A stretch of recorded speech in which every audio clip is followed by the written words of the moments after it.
السلام علیکم ورحمۃ اللہ وبرکاتہ۔ اسلام کی فطرت میں قدرت نے لچک دی ہے، جتنا ہی دباؤ گے اتنا ہی یہ ابھرے گا، اور جتنا کہ دباؤ گے اتنا ہی سوا ہوگا۔ اسلام وہ پودا ہے، کاٹو گے تو ہرا ہوگا۔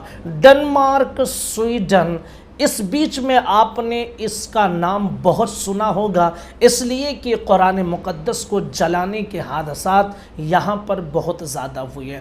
آج اسی ڈنمارک کا ایک واقعہ آپ کے سامنے رکھنا چاہتا ہوں، جس میں 3 غیر مسلموں نے اسلام قبول کیا ہے۔ جانتے ہیں ڈنمارک کا ایک جزیرہ جہاں کوئی مسلم نہیں ہے، وہاں پر 3 عورتوں نے اسلام قبول کر لیا۔ کیسے؟ دراصل بات میں کر رہا ہوں ایک لڑکی جس کا نام یولیا ہے، اور اس کی ایک بہن ہے، اس کی ایک سہیلی ہے۔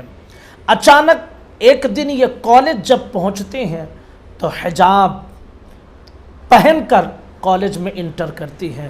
اب حجاب ان کے لیے ایک بہت بڑا مسئلہ تھا۔ جب پرنسپل نے دیکھا تو بلایا اور پوچھا کہ آخر تمہیں کس نے ورغلا دیا ہے، یہ حجاب تمہارے جسم پر کہاں؟ تو انہوں نے برجستہ کہا کہ آج تک ہماری ملاقات کسی مسلم اسکالر سے ہوئی ہی نہیں ہے۔ پھر پوچھا آخر یہ کیسے ہوا؟ تو اس یولیا نے جواب دیا کہ میں میڈیا پر بارہا اسلام کے خلاف باتیں سنتی تھی، تو میں نے، میری بہن نے اور میری سہیلی نے یہ ارادہ کیا کہ اس اسلام کے بارے میں ریسرچ کریں، اس اسلام کے بارے میں جانیں تو صحیح۔ جب ہم نے اسے پڑھنا شروع کیا تو حالات تو یہ ہوئے کہ جو کچھ شکوک و شبہات میرے دل میں تھے، اسلام کو پڑھتے پڑھتے وہ سارے شکوک ختم ہو گئے، اور ہم نے یہ محسوس کر لیا کہ اسلام سے بہتر کوئی مذہب ہے ہی نہیں۔ اسلام ہی وہ بہترین دین ہے جس میں سکون ہے، اطمینان ہے، چین ہے، اور اسی کے اندر ہی دراصل نجات ہے۔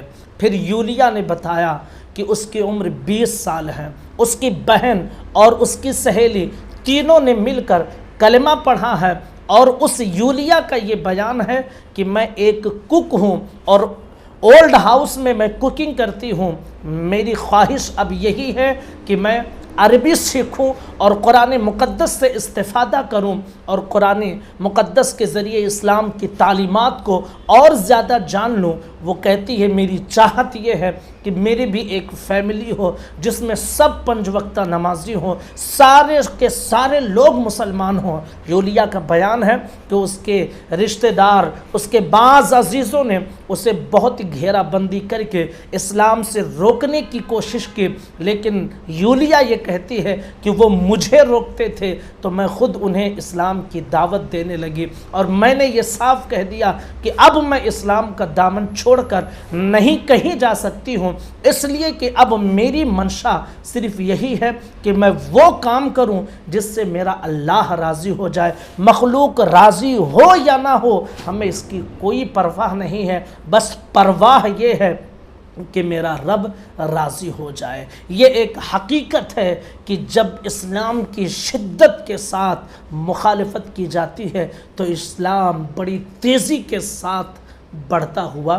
چلا جاتا ہے۔ اسلام کی فطرت میں قدرت نے لچک دی ہے، جتنا ہی دباؤ گے اتنا ہی یہ ابھرے گا۔ گزارش ہے اس ویڈیو کو شیئر ضرور کر دیجئے۔ السلام علیکم ورحمۃ اللہ وبرکاتہ۔